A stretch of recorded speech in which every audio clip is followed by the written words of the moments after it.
Hello everyone, welcome to GS for नौकरी। GS for नौकरी channel में आपका स्वागत है। आज पॉलिटी का दूसरा लेक्चर है। पिछले लेक्चर में हमने हिस्टोरिकल बैकग्राउंड, ऐतिहासिक पृष्ठभूमि के बारे में डिस्कस किया था और दूसरा जो टॉपिक था वो था मेकिंग ऑफ कॉन्स्टिट्यूशन, संविधान का निर्माण। तो उस सब के बारे में हमने पिछली पीपीटी और वीडियो में डिस्कस किया था। तो जिन लोगों ने वो लेक्चर्स नहीं देखे हैं वो पहले जाके वो लेक्चर देख लें और फिर आज का लेक्चर आगे स्टार्ट करें। आज का जो लेक्चर है उसमें हम कॉन्स्टिट्यूशनल फ्रेमवर्क के अंदर ही टॉपिक पढ़ेंगे, संवैधानिक ढांचा के अंदर। और आज का जो टॉपिक होगा वो होगा सैलिएंट फीचर्स ऑफ कॉन्स्टिट्यूशन, संविधान की मुख्य विशेषताएं।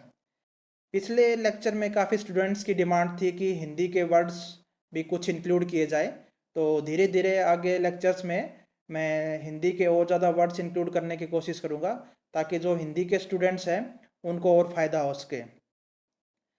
तो संविधान की मुख्य विशेषताओं में सबसे पहले हम देखते हैं कि 1949 में जब हमारा कॉन्स्टिट्यूशन संविधान बना था तब 395 आर्टिकल्स थे और 8 शेड्यूल थे। और अभी 2019 में ये टोटल 470 आर्टिकल हो गए थे, अनुच्छेद, और 12 शेड्यूल, 12 अनुसूचियाँ। ये अभी 2019 की सिचुएशन है। और आज की सीरीज, आज के लेक्चर में हम साथ साथ जो प्रीवियस ईयर क्वेश्चन पूछे गए हैं वो भी डिस्कस करेंगे। ये number of articles at the time of constitution making, 1949 में कितने आर्टिकल थे, ये क्वेश्चन पूछा गया है एमटीएस में, एमटीएस 2019 में। एमटीएस 2019 में ये क्वेश्चन पूछा गया था कि 1949 में कितने आर्टिकल्स और अनुच्छेद थे। 395 आर्टिकल थे उस टाइम पे। अभी हम संविधान की मुख्य विशेषताओं में कुछ इंपॉर्टेंट चीज़ें देखते हैं। ये सभी पार्ट्स हैं जो कि कॉन्स्टिट्यूशन में दिए हुए हैं, तो हम सिर्फ जो इम्पोर्टेंट पार्ट्स ऑफ कॉन्स्टिट्यूशन है वही देखेंगे। और आज का जो लेक्चर है वो काफ़ी इम्पोर्टेंट है। यहाँ से आपको हर एग्ज़ाम में, चाहे CHSL हो, CGL हो या फिर MTS हो, CPO हो, हर एग्ज़ाम में आपको यहाँ से क्वेश्चन देखने को मिलेंगे। और डिस्कशन के साथ साथ मैं आपको प्रीवियस ईयर क्वेश्चन भी आपको बताता जाऊँगा कहाँ से क्या क्वेश्चन पूछा हुआ था। तो जो सबसे पहला पार्ट है कॉन्स्टिट्यूशन का वो है यूनियन एंड इट्स टेरिटरी। हमारे यूनियन के बारे में और जो सारे स्टेट्स और जो टेरिटरी, सारे स्टेट्स जो इंक्लूड किए गए हैं वो पार्ट 1 में इंक्लूड किए गए हैं।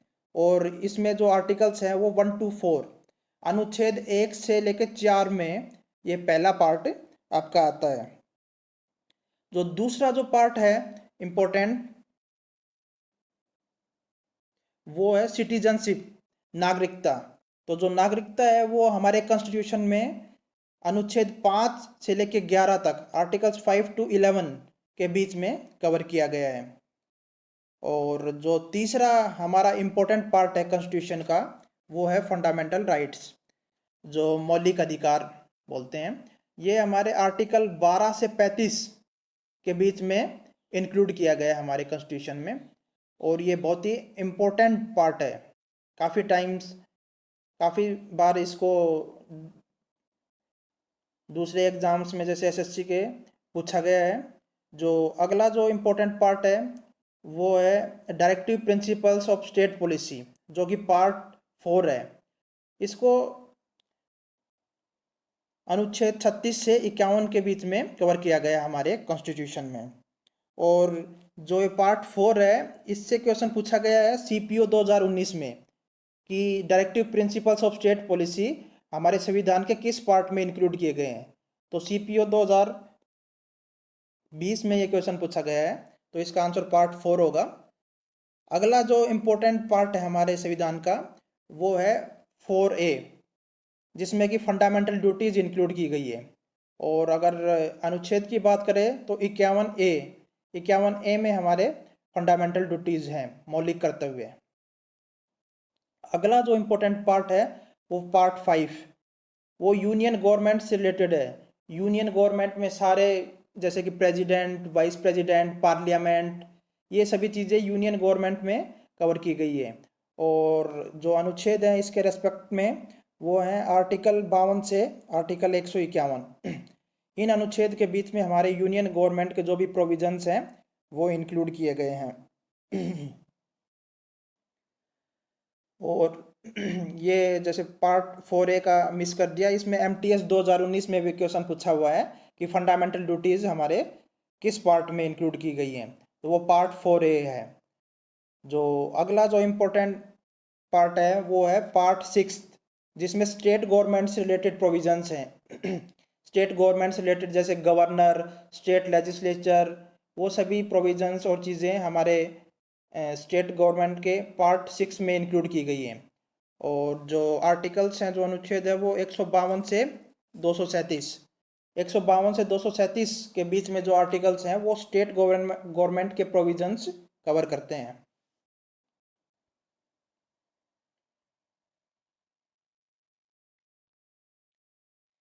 अगले जो इम्पोर्टेंट पार्ट्स हैं हमारे कॉन्स्टिट्यूशन के वो है पार्ट 7, लेकिन इस पार्ट 7 को डिलीट कर दिया गया है। इसके बाद जो अगला इम्पोर्टेंट पार्ट है वो पार्ट 8 है, जिसमें यूनियन टेरिटरीज के बारे में सारे प्रोविजंस दिए गए हैं। और जो आर्टिकल हैं इसमें वो 239 से लेकर 242, इन आर्टिकल्स के बीच में यूनियन टेरिटरीज में पावर्स, उनके फंक्शंस, वो सभी चीज़ें इसमें पार्ट 8 में दी गई हैं। और पार्ट 8 से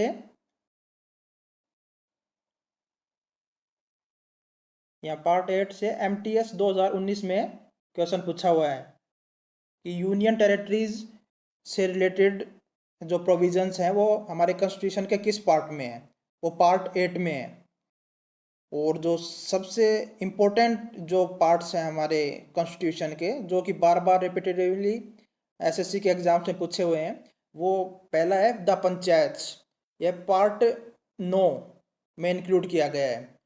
और इसके जो आर्टिकल्स हैं वो 243 टू 243 ओ, 243 से 243 ओ के बीच में पंचायत से रिलेटेड प्रोविजंस इंक्लूड किए गए हैं, जिसमें gram sabha, state election commission, state finance commission, gram sabha की पावर्स, वोटिंग राइट्स, ये सभी चीज़ें हमारे पार्ट 9 में इंक्लूड की गई हैं। अगला जो पार्ट है वो 9A, इसमें हमारे म्यूनसिपलिटीज़ के रिगार्डिंग सारे प्रोविजंस इंक्लूड किए गए हैं। और जो अनुच्छेद हैं, आर्टिकल्स हैं इसके रेस्पेक्टिव में वो हैं 243P टू 243ZG। इन सभी आर्टिकल्स में म्यूनसिपलिटीज़ के रिगार्डिंग उनकी पावर्स, उनके फंक्शंस, काउंसिल्स, ये सारी चीज़ें हमारे पार्ट 9A में इंक्लूड की गई है। अगला जो इम्पोर्टेंट पार्ट है वो 9B। 9B में कोऑपरेटिव सोसाइटीज़ से रिलेटेड प्रोविजंस दिए हुए हैं। और जो आर्टिकल्स हैं वो हैं 243ZH to 243ZT। In articles के बीच में हमारे कॉन्स्टिट्यूशन में कोऑपरेटिव सोसाइटीज़ के बारे में डिस्कस किया गया है। और जो अगला प्रोविज़न है जो पार्ट 10 में हमारे शेड्यूल्ड एंड ट्राइबल एरियाज़ के बारे में प्रोविजंस इंक्लूड किए गए हैं, जो उनको स्पेशल राइट्स हैं ट्राइबल एरियाज़ के, वो सभी इंक्लूड किए गए हैं। और जो आर्टिकल्स हैं इसके रेस्पेक्ट में वो है 244 टू 244A। इन आर्टिकल्स के बीच में जो ट्राइबल एरियाज़ हैं उनकी पावर्स, फंक्शंस के बारे में सारी चीज़ें दी हुई हैं। अगला जो इम्पोर्टेंट पार्ट है कॉन्स्टिट्यूशन का वो है पार्ट 11। पार्ट 11 में यूनियन और स्टेट के रिलेशंस के बारे में दिया हुआ है। Administrative relation, legislative relation, financial relation, वो सारे जो रिलेशंस है वो पार्ट 11 में दिए हुए हैं। और जो आर्टिकल्स इंक्लूड किए गए हैं पार्ट 11 में वो हैं आर्टिकल 245 टू 263। और इस पार्ट पे CGL 2019 में क्वेश्चन पूछा गया है कि यूनियन और स्टेट के रिलेशंस किस पार्ट में डिफाइन है, तो उसका आंसर होगा पार्ट 11।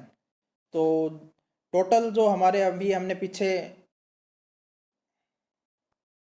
देखे थे कि 25 पार्ट्स हैं, लेकिन हमने यहाँ पे 11 पार्ट्स ही कवर किए हैं। जो कि इम्पोर्टेंट पार्ट्स हैं वही हमने इंक्लूड किए हैं, जो बाकी जो पार्ट्स हैं वो ज़्यादा इम्पोर्टेंट नहीं है, तो वो हम स्किप कर सकते हैं। तो यहाँ पे हमने सिर्फ 11 पार्ट्स हैं जो कॉन्स्टिट्यूशन के, वही डिस्कस किए हैं। अगला जो इम्पोर्टेंट पार्ट है, सैलिएंट फीचर्स ऑफ कॉन्स्टिट्यूशन, संविधान की प्रमुख विशेषताओं में, वो है शेड्यूल्स ऑफ कॉन्स्टिट्यूशन, संविधान की अनुसूचियाँ। अभी शेड्यूल्स हमारे कॉन्स्टिट्यूशन में क्यों इंक्लूड किए गए? अगर जैसे हमारे आर्टिकल्स में सारे प्रोविजंस दिए हुए हैं कॉन्स्टिट्यूशन के, तो फिर शेड्यूल्स को इंक्लूड करने के पीछे क्या पर्पज़ था? अभी हम जैसे शेड्यूल्स में पढ़ेंगे कि काफ़ी ऐसे प्रोविजंस हैं जो कि हमारे आर्टिकल्स में कवर नहीं किए गए थे और वो काफ़ी इंपॉर्टेंट थे, तो उनको हमारे शेड्यूल्स में इंक्लूड किया गया है। तो वो सभी चीज़ें और प्रोविजंस जो कि हमारे आर्टिकल्स में इंक्लूड नहीं है, उनको शेड्यूल्स में इंक्लूड किया गया है। इसलिए शेड्यूल्स का पर्पज़ यही था कि जो चीज़ें बच गई हैं, आर्टिकल्स में नहीं इंक्लूड हुई है, उनको हम शेड्यूल्स में इंक्लूड करते हैं और वो काफ़ी इंपॉर्टेंट भी हैं। तो संविधान की अनुसूचियाँ बोलते हैं जिसको। तो अभी हम एक एक शेड्यूल के बारे में थोड़ा डिस्कस करेंगे।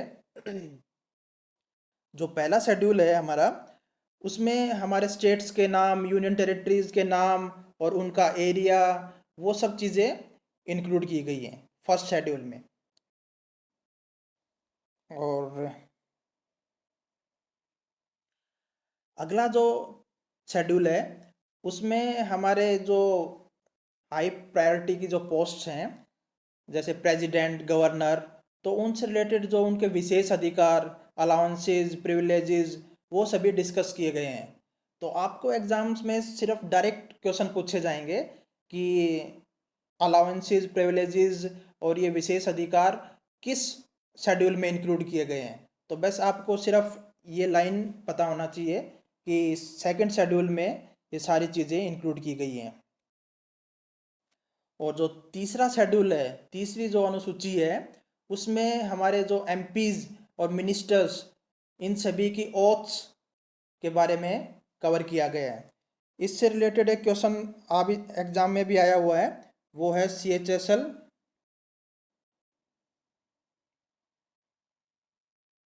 CHSL 2019। CHSL 2019 में थर्ड शेड्यूल पे क्वेश्चन आया हुआ है। और साथ ही एक MTS 2019 में भी क्वेश्चन आया था, जिसमें पूछे हुए थे कि हमारे टोटल शेड्यूल्स कितने हैं, संविधान की कुल अनुसूचियाँ कितनी हैं। वो MTS 2019 में ये क्वेश्चन पूछा हुआ था। तो ये पार्ट काफ़ी इंपॉर्टेंट है शेड्यूल्स वाला, तो इसको ध्यान से आप कवर करो। जो चौथा जो शेड्यूल है,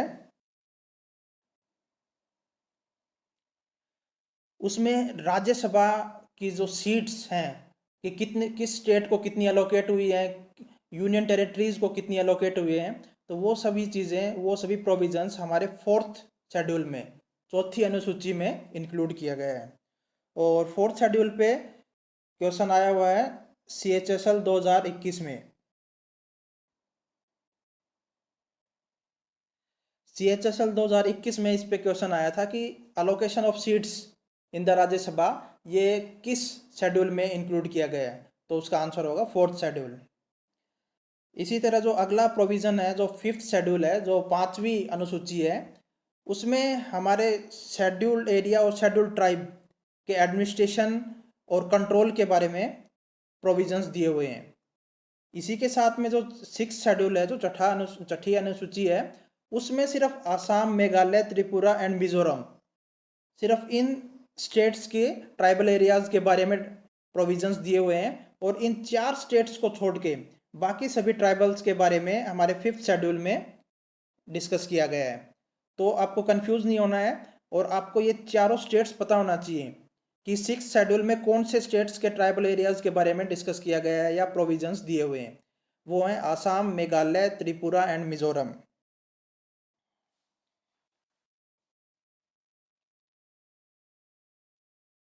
और इस पे क्वेश्चन भी आया हुआ है CHSL 2020 में 6 शेड्यूल पे कि इनमें से कौन सा स्टेट्स आपके 6 शेड्यूल में इंक्लूड किए गए हैं। तो आपको ये चारों स्टेट्स पता होने चाहिए, इनको याद कर लीजिए, असम, मेघालय, त्रिपुरा एंड मिजोरम। जो अगला जो इम्पोर्टेंट शेड्यूल है वो है 7th शेड्यूल, जिसमें कि हमारे यूनियन स्टेट्स और यूनियन टेरिटरीज इनकी पावर्स डिवाइड की गई है कि जैसे कि करेंसी के रिगार्डिंग बैंकिंग, ये सभी पावर आपकी यूनियन लिस्ट 1 में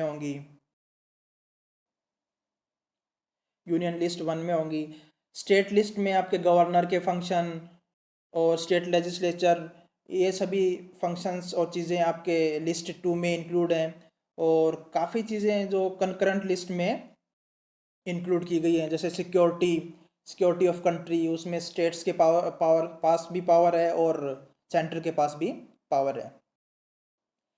अगला जो इम्पोर्टेंट शेड्यूल है वो 8th शेड्यूल है, ये लैंग्वेजेस से रिगार्डिंग है। इसमें ओरिजिनली जब हमारा कॉन्स्टिट्यूशन बना था उस टाइम 14 लैंग्वेजेस को रिकॉग्नाइज किया था कॉन्स्टिट्यूशन ने, और अभी टोटल 22 लैंग्वेजेस हैं। और इस पे CHSL 2020 में इस पे भी क्वेश्चन आया हुआ है कि अभी हमारे 8th शेड्यूल में कितनी लैंग्वेजेस को कॉन्स्टिट्यूशन ने रिकॉग्नाइज किया है। तो टोटल 22 लैंग्वेजेस हैं जिनको कॉन्स्टिट्यूशन ने रिकॉग्नाइज किया है, और ये लैंग्वेजेस का जो पोर्शन है वो 8th शेड्यूल में इंक्लूड किया गया है। अगला जो शेड्यूल है वो 9th शेड्यूल है। 9th शेड्यूल में काफ़ी इंपॉर्टेंट प्रोविजंस इंक्लूड किए गए हैं, जैसे abolition of zamindari system, land reforms, abolition of zamindari system. और ये सभी जो 9th शेड्यूल है वो फर्स्ट अमेंडमेंट 1951 इसके द्वारा ऐड किया हुआ था। क्योंकि अभी हमने स्टार्टिंग में डिस्कस किए थे कि कॉन्स्टिट्यूशन जब बना था 1949 में, तब हमारे टोटल 8 ही शेड्यूल थे, लेकिन अभी 12 हो गए हैं। तो जो 4 शेड्यूल जो ऐड हुए हैं वो डिफरेंट अमेंडमेंट्स के द्वारा हमारे संविधान में अमेंडमेंट किए गए, और उनसे ये 4 शेड्यूल बाद में ऐड किए गए जैसे जैसे इनकी ज़रूरत पड़ी। तो स्टार्टिंग में हमारे कॉन्स्टिट्यूशन जब बना था 1949 में तो 8 शेड्यूल थे, और अभी टोटल 12 शेड्यूल है। और जो 9th शेड्यूल है इसको फर्स्ट अमेंडमेंट से ऐड किया गया था 1951 में, जो अमेंडमेंट हुआ था फर्स्ट अमेंडमेंट, उससे ये 9th शेड्यूल ऐड हुआ था। तो इसमें जो इंपॉर्टेंट प्रोविजंस इंक्लूड किए गए थे, एक तो लैंड रिफॉर्म्स था, एक अबोलिशन ऑफ जमींदारी सिस्टम, जो कि हमारे आज़ादी से पहले जमींदारी सिस्टम था उसको ख़त्म कर दिया गया था। दूसरा जो इम्पोर्टेंट प्रोविज़न है इसमें वो है to protect the laws included in it from judicial scrutiny on the ground of violation of fundamental rights। ये इसमें पार्लियामेंट के द्वारा और लेजिस्लेचर के द्वारा कोई भी अगर बिल इसमें अगर इंक्लूड कर दिया गया तो जुडिशरी उसको जांच नहीं कर सकती। तो उस पर्पज़ से ये 9th शेड्यूल बनाया था कि पार्लियामेंट या लेजिस्लेचर ने अगर कोई भी बिल या एक्ट इस 9th शेड्यूल में डाल दिया तो जुडिशरी उसको रिव्यू नहीं कर पाएगी और जांच नहीं कर पाएगी। तो जुडिशरी के जांच और रिव्यू से बचने के लिए 9th शेड्यूल बनाया गया। लेकिन IR कोयलियो केस 2007, इस केस में सुप्रीम कोर्ट ने जजमेंट दिया कि जो कि हमारा 1973 में केशवनंदा केस था, उसके बाद से जो भी एक्ट बने हैं या जिनको 9th शेड्यूल में डाला गया है तो उनको जुडिशरी रिव्यू कर सकती है, उनकी जांच कर सकती है। और 1973 से जो पहले 9th शेड्यूल में डाले गए थे उनको जुडिशरी जांच नहीं कर सकती और उनको रिव्यू नहीं कर सकती।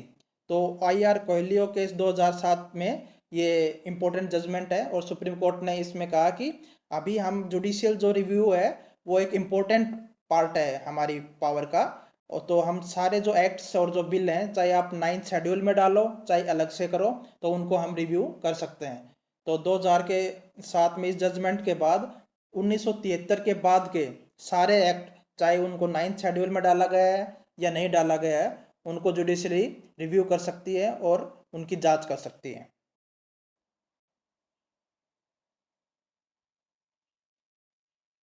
10th schedule. जो 10th शेड्यूल है वो 52 सेकंड 52 अमेंडमेंट 1985 इसके द्वारा इसको ऐड किया गया था हमारे कॉन्स्टिट्यूशन में। इसको एंटी डिफेक्शन लॉ भी बोलते हैं।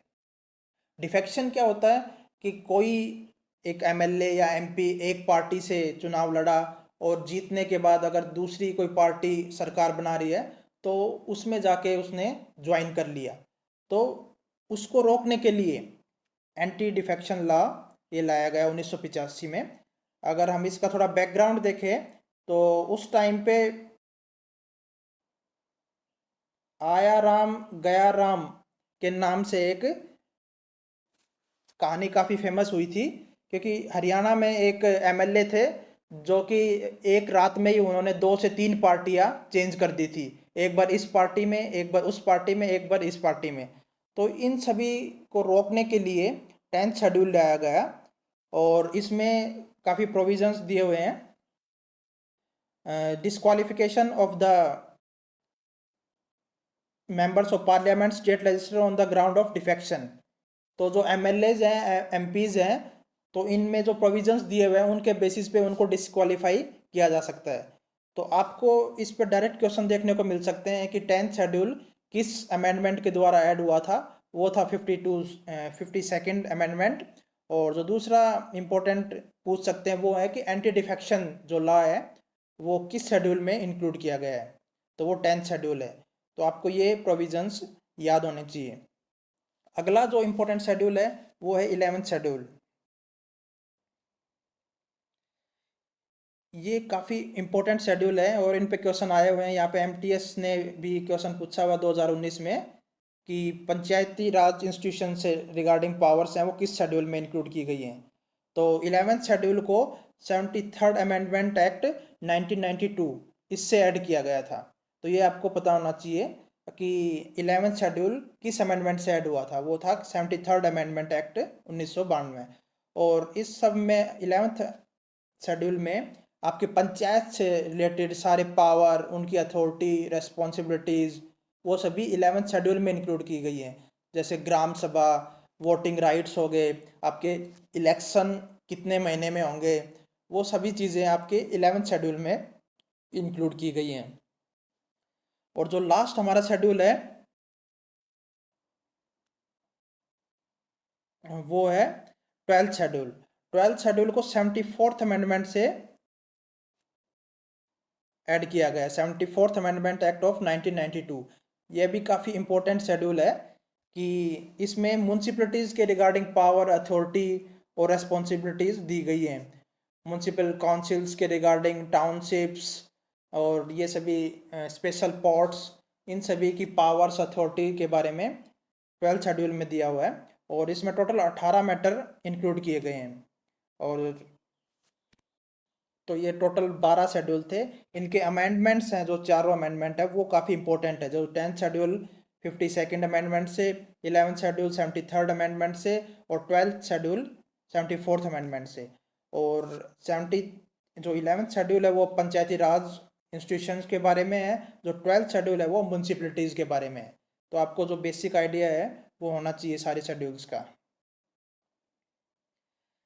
इसके बाद सोर्सेज ऑफ कॉन्स्टिट्यूशन देखते हैं अभी, संविधान के स्रोत।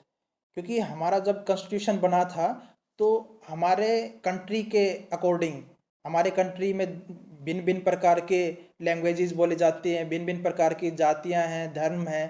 तो जो चीज़ें हमारे कंट्री को सूट करे उसके अकॉर्डिंग कॉन्स्टिट्यूशनल असेंबली ने डिफरेंट कंट्रीज से जो प्रोविजंस हैं वो लिए और उन सभी को कंबाइन करके हमारा कॉन्स्टिट्यूशन बनाया।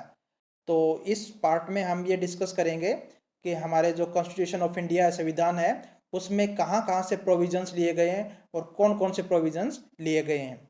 जो सबसे जो इम्पोर्टेंट है पहला पार्ट वो है government of India 1935। Government of India 1935 के बारे में हमने पिछले जो लेक्चर है उसमें भी डिस्कस किया था। तो यहाँ से हमने जैसे फेडरल स्कीम्स, सेंटर और स्टेट के रिलेशंस, फाइनेंशियल, लेजिस्लेटिव, ये सभी जो फेडरल स्कीम है वो गवर्नमेंट ऑफ इंडिया 1935 से लिया है। दूसरा है वो है एडमिनिस्ट्रेटिव डिटेल्स। एडमिनिस्ट्रेटिव डिटेल्स के बारे में भी, जैसे कि ब्यूरोक्रेसी, आईएएस, इन सभी के बारे में जो प्रोविजंस हैं वो गवर्नमेंट ऑफ इंडिया 1935 से हमने लिए हैं हमारे कॉन्स्टिट्यूशन में। जो दूसरा सोर्स है वो है British government. So British government से हमने पार्लियामेंट्री गवर्नमेंट, जो पार्लियामेंट्री सिस्टम है उसके बारे में हम आने वाले लेक्चर्स में थोड़ा डिटेल में पढ़ेंगे। और जो दूसरे जो प्रोविजंस है वो single citizenship cabinet system. Single, हमारे जो कंट्री में सिंगल सिटीजनशिप है, ये नहीं कि जो दो दो सिटीजनशिप ले सकते, एक ही नागरिकता होगी। और जो कैबिनेट सिस्टम है वो भी ब्रिटिश गवर्नमेंट से हमने लिया है। तो कैबिनेट सिस्टम के बारे में भी हम कमिंग लेक्चर्स के बारे में डिस्कस करेंगे।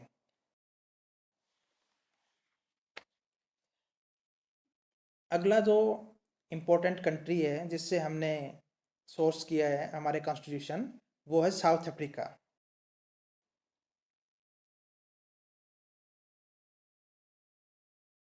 साउथ अफ्रीका से हमने प्रोसीजर टू अमेंड कॉन्स्टिट्यूशन, कि कॉन्स्टिट्यूशन को अमेंड कैसे करें, उसमें बदलाव कैसे लेके आए।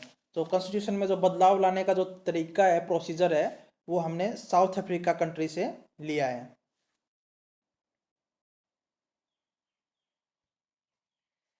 इसी तरह यूएस से हमने फंडामेंटल राइट्स, मौलिक अधिकार, वो हमने यूएस से लिए हैं। और साथ ही जुडिशियल रिव्यू, जो जुडिशरी का रिव्यू करने की जो पावर है वो भी हमने यूएस से लिए है। तो दूसरा जो इम्पोर्टेंट प्रोविज़न है जो हमने यूएस से लिया है वो है इम्पीचमेंट ऑफ द प्रेसिडेंट, कि राष्ट्रपति को कैसे रिमूव करें, अपने पद से हटाने का जो तरीका है वो भी हमने यूएस से लिया है। अगला जो कंट्री है जहाँ से हमने कॉन्स्टिट्यूशन के कुछ प्रोविजंस लिए हैं वो है इरीस, आयरलैंड। तो आयरलैंड से एक इम्पोर्टेंट प्रोविज़न जो हमने लिया है वो directive principles of state policy. ये प्रोविज़न हमने आयरलैंड गवर्नमेंट से और इरीस कॉन्स्टिट्यूशन से लिया है। साथ ही हमने जो दूसरा प्रोविज़न इरीस गवर्नमेंट से लिया है वो है nomination of members to Rajya Sabha. Rajya Sabha में मेंबर्स नॉमिनेट किए जाते हैं on the basis of culture, art, जो भी किसी की स्पेशलिटी है उनके बेसिस पे राज्यसभा में जो नॉमिनेशन होता है, वो प्रोविज़न भी हमने आयरलैंड और इरिश गवर्नमेंट से लिया है।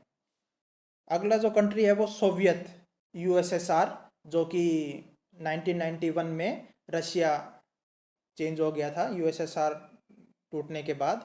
तो हमने सोवियत संघ से जो प्रोविजंस लिए हैं वो है फंडामेंटल ड्यूटीज़, मौलिक कर्तव्य। फंडामेंटल ड्यूटीज़ हमने सोवियत कंट्री से लिए हैं। साथ ही जो ideals of justice, social, economic, political in the preamble, जो हमारे प्रस्तावना में हमने जस्टिस के जो इम्पोर्टेंट प्रोविजंस है तीन, सोशल, सामाजिक, आर्थिक और राजनीतिक, ये सभी प्रोविजंस हमने सोवियत गवर्नमेंट से लिए हैं अपने कॉन्स्टिट्यूशन में। कुछ और इम्पोर्टेंट कंट्रीज हैं जैसे फ्रांस से हमने Republic and ideals of liberty, equality and fraternity in the preamble. ये क्वेश्चन एमटीएस 2019 और सीएचएसएल 2021, इन दोनों एग्जाम्स में क्वेश्चन आया हुआ है कि जो लिबर्टी, इक्वलिटी और फ्रेटर्निटी जो हमारे प्रियम्बल में इंक्लूड किए गए हैं वो कहाँ से हमने लिए हैं, तो फ्रेंच गवर्नमेंट से हमने लिए हैं। तो ये काफ़ी इंपॉर्टेंट प्रोविज़न है। अगला जो सोर्स है वो है कनाडियन गवर्नमेंट। तो कनाडा से हमने जो प्रोविजंस लिए हैं वो है federation with a strong centre plus residual powers, कि जो भी पावर, रेजिडुअल पावर क्या होती है, जो भी प्रोविजंस हमारे संविधान में डिवाइड नहीं किए हुए हैं वो सभी प्रोविजंस सेंटर के पास रहेंगे। काफ़ी ऐसे प्रोविजंस हैं जैसे अभी डिजिटल जो मीडियम है वो इमर्ज हो रहा है, तो उसके रिगार्डिंग काफ़ी प्रोविजंस हमारे शेड्यूल्स और आर्टिकल्स में इंक्लूड नहीं किए गए हैं। तो वो सभी पावर्स हैं सेंटर के पास रहेगी।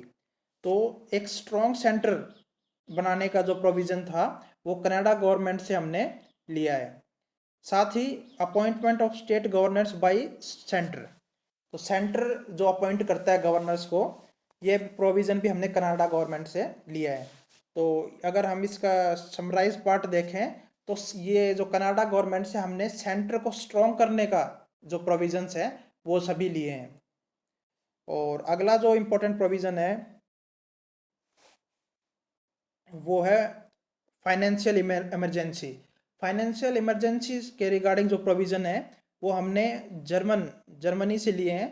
और इसके रिगार्डिंग MTS 2019 में भी क्वेश्चन आया हुआ है कि फाइनेंशियल इमरजेंसी के प्रोविजंस हमने कहाँ से सोर्स किए हैं, तो उसका आंसर जर्मन या वेमार कॉन्स्टिट्यूशन होगा।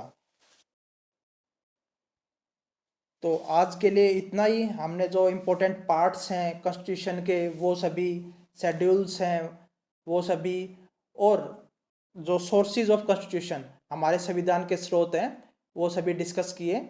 और इसकी जो PPT है वो टेलीग्राम चैनल पर डाल दी जाएगी। तो टेलीग्राम चैनल का डिस्क्रिप्शन में मैं लिंक डाल दूंगा, आप वहाँ से डाउनलोड कर सकते हैं। साथ ही जो पिछली वीडियो है उसका लिंक भी डिस्क्रिप्शन में डाल दूंगा। तो जिन लोगों ने वो वीडियो नहीं देखी है वो वीडियो जाके एक बार आप देख लीजिए और फिर ये जो दूसरा लेक्चर स्टार्ट करिए। धन्यवाद।